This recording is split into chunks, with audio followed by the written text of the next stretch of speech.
Hi guys! Welcome to my channel. Hello! Hello!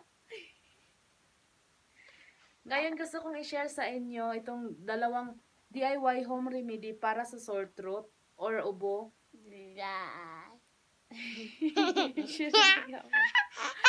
Sa Pilipinas, yung gamit ko ay snowbird.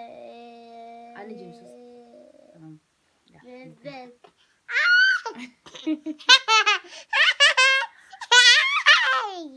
Kulit mo.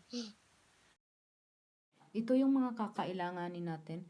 Pwedeng gamitin snowbird or strepsil at saka 3 kalamansi. I-press lang yung lemon